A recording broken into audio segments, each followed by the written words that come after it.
ओम शांति। आज दिनांक 6 नवंबर 2022। आज अव्यक्त वाणी में बाबा हम बच्चों को कहे हैं, सुनते हैं। बाबा आज ने अव्यक्त वाणी के सार में कहे, सर्व खजानों से संपन्न बनो, दुआएं दो दुआएं लो। तो बाबा आज कितना अच्छा वर्ड बोले हम बच्चों को, जो सर्व खजानों से संपन्न बनो, दुआएं दो दुआएं लो। अर्थात जो बच्चे सर्व खजानों से संपन्न होते हैं वो दुआएं देते भी हैं और उनके पास दुआएं आता भी है, लेते भी हैं। तो आज इसी पे हम सुनेंगे आगे की वाणी में। बाबा कह रहे हैं, आज सर्व खजानों के मालिक अपने संपन्न बच्चों को देख रहे हैं। हर एक बच्चे को अनेक प्रकार की अविनाशी अखुट खजाने मिले हैं और ऐसे खजाने हैं जो सर्व खजाने अब भी हैं और आगे भी अनेक जन्म खजानों के साथ रहेंगे। जानते हो कि खजाने कौन से और कितने मिले हैं? खजानों से सदा प्राप्ति होती है। खजानों से संपन्न आत्मा सदा भरपूरता के नशे में रहती है। संपन्नता की झलक उनके चेहरे में चमकती है और हर कर्म में संपन्नता की झलक स्वतः ही नजर आती है। इस समय के मनुष्य आत्माओं को विनाशी खजानों की प्राप्ति के लिए प्राप्ति है, इसलिए थोड़ा समय नशा रहता है, सदा नहीं रहता। इसलिए दुनिया वाले कहते हैं खाली होकर जाना है और आप कहते हो कि भरपूर होकर जाना है। आप सबको बाप दादा ने अनेक खजाने दिए हैं। सबसे श्रेष्ठ पहला खजाना है ज्ञान रत्नों का खजाना, है ना, जिस ज्ञान में सारे खजाने आ जाते हैं। तो इसलिए जो बच्चे ज्ञान को अच्छी तरह से धारण करते हैं, यानी ज्ञान स्वरूप बनते हैं, है ना। बाबा मुरली तो हमें हर रोज सुनाते हैं, लेकिन मुरली सुनकर जो बच्चे मंथन करते उसको स्वरूप में, चरित्र में लाते हैं, वही बच्चे क्या होते हैं? संपन्न होते हैं। उनके पास सारे खजाने से भरपूर होते हैं वो। इसलिए बाबा ने कहा, जो खजानों से संपन्न आत्माएं हैं उनके लिए बाबा ने विशेष कहा है, वो हम सुनते हैं। सर्व की दुआओं का खजाना मिलता है। यह दुआओं का खजाना बहुत बड़ा खजाना है। जो सर्व की दुआओं के खजानों से भरपूर है, संपन्न है, उसको कभी भी पुरुषार्थ में मेहनत नहीं करनी पड़ती है। पहले है माता पिता की दुआएं और साथ में सर्व के संबंध में आने से सर्व द्वारा दुआएं, है ना। पहला दुआएं किसका हम बच्चों को मिलता है? माता पिता का। कौन से माता पिता का? जो हमारे साकार में प्रजापिता ब्रह्मा बाबा हैं और साकार में जो मम्मा हैं, उनका दुआएं हम बच्चों को मिलता है। और उसके बाद जितने भी संबंधी हैं, ब्राह्मण परिवार हैं, उन सबकी दुआएं मिलती हैं। क्योंकि क्या कहा गया है, दुआएं लेने के लिए आपको सबसे पहले क्या करना होगा? खुशी का खजाना बांटना होगा। यानी आप स्वयं खुश रहेंगे तो आप दूसरों को भी खुशी का खजाना देंगे, खुशियों का मिठाई खिलाएंगे। बाबा हमेशा कहते हैं, दिल खुश मिठाई खाओ और दिल खुश मिठाई खिलाओ। तो हमें सभी को खिलाना है। तो सबसे बड़े तीव्र गति के से आगे उड़ने का तेज यंत्र है दुआएं। जैसे साइंस का सबसे बड़ा तीव्र गति का रॉकेट है जो बहुत तेज भागता है, लेकिन दुआओं का रॉकेट उससे भी श्रेष्ठ है। इसलिए बाबा कहते हैं, आप अपने चरित्र के द्वारा, है ना, कर्म के द्वारा कैसे भी करके आप दूसरों को सुख दो। आप जितना दूसरों को सुख देंगे, चाहे जिस प्रकार का सेवा आप करें, समाज में सेवा करें या बाबा का ज्ञान सुनाए या किसी भी प्रकार का आप सेवा कर सकते हैं, तो क्या होगा? आप यानी आपको दुआएं मिलेगा। जितने लोग आपसे प्रभावित होंगे, जितने आपके कर्मों के द्वारा जिनको सुख का, सुकून, शांति का प्रेरणा मिलेगा, वो सभी आपको दिल से दुआएं देंगे। और यही दुआएं का यंत्र जो है आपको बहुत आगे बढ़ाएगा। तो इसलिए बाबा ने क्या कहा, विघ्न जरा भी स्पर्श नहीं करेगा। जो दुआओं के खजाने से संपन्न होंगे उनके आगे विघ्न नहीं आ सकता, विघ्न प्रूफ बन जाते हैं। क्योंकि हमारे अंदर जो शक्ति रूपी कवच जो है वो हम पहन रखे हैं, तो हमें कैसे यानी विघ्न आ सकता है।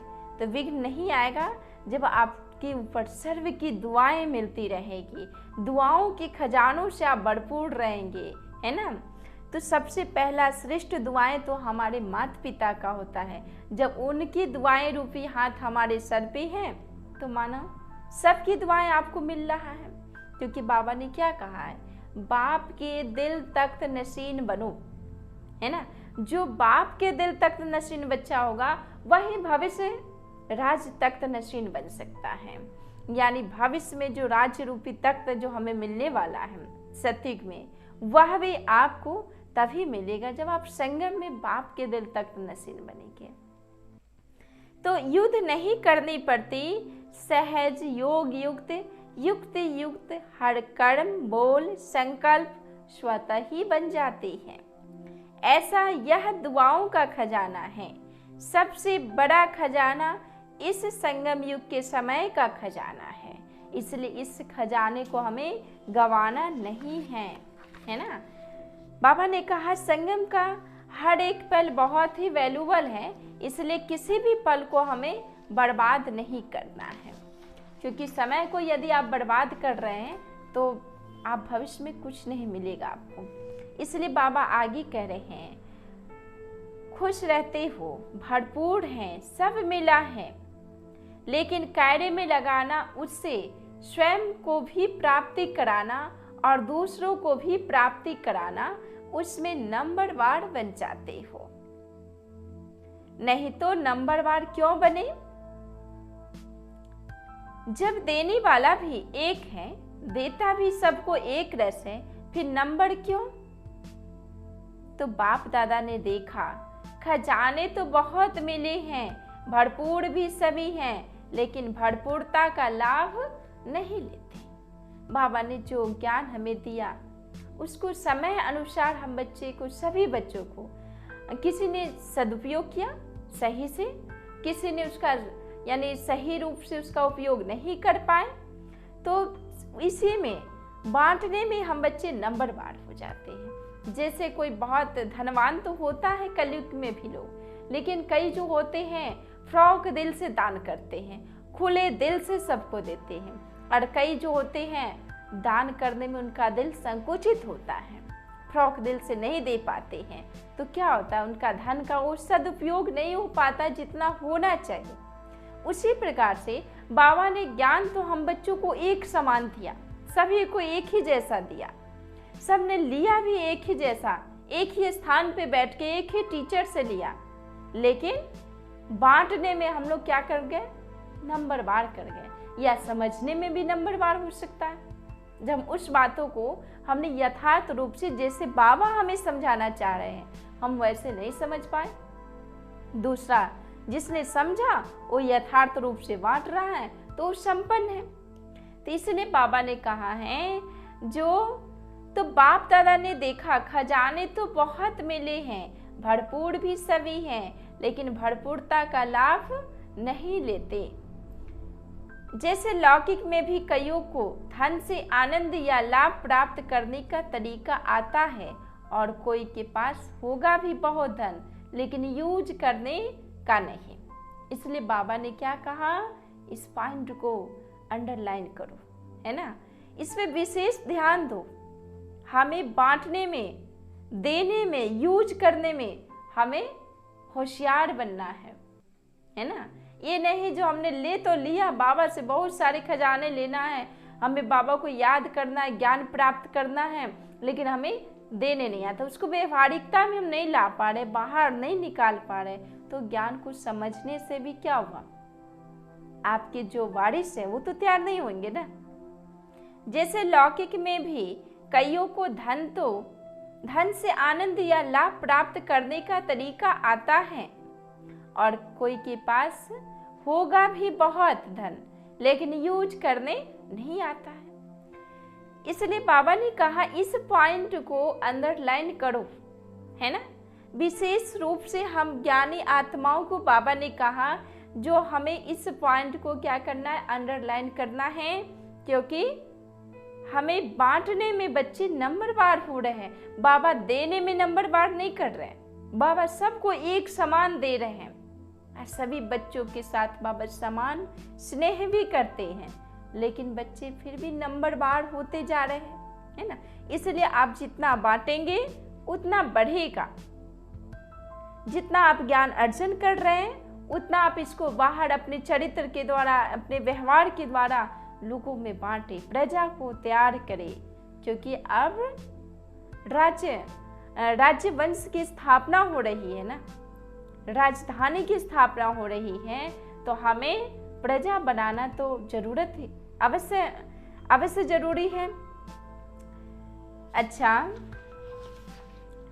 बाबा आगे कह रहे हैं, सर्व खजानों से संपन्न आत्माओं को, सर्व खजानों को कायड़े में लगाने वाले, बढ़ाने वाले ज्ञानीतु आत्माएं बच्चों को सर्व खजानों के मालिक बन समय पर विधि पूर्वक कायड़े में लगाने वाली श्रेष्ठ आत्माओं को हर शक्ति हर गुण की ऑथोरिटी बन स्वयं में और सर्व में भरने वाली विशेष आत्माओं को सदा दुआओं के खजानों से सहज पुरुषार्थ का अनुभव करने वाली सहज योगी आत्माओं को बाप दादा का याद प्यार और नमस्ते।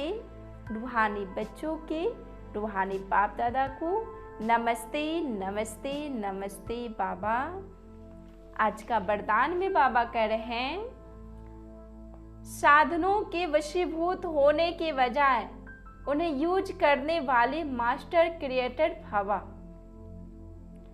स्पष्टीकरण है, साइंस के साधन जो आप लोगों के काम आ रहे हैं, ड्रामा अनुसार उन्हें भी टच तभी हुआ जब बाप को आवश्यकता है, लेकिन यह साधन यूज करते हुए उनके बस नहीं हो जाओ। कभी कोई साधन अपनी तरफ अपनी ओर खींच ना ले। मास्टर क्रिएटर बनकर क्रिएशन से लाभ उठाओ, है ना। साधन हमारे क्या है, रचना है, आप उनके रचयिता हैं, इसलिए आप उसका लाभ उठाओ, उसके अधीन नहीं बनो। अगर उनके वशीभूत हो गए तो वे दुख देंगे, इसलिए साधन यूज करते भी साधना निरंतर चलती रहे, है ना। साधना में कोई भी जो है बाधाएं, साधन जो हमारी बाधाएं के रूप लेकर के नहीं आए हमारी साधना में। स्लोगन, निरंतर योगी बनना है तो हद के मैं और मेरेपन को बेहद में परिवर्तन कर दो।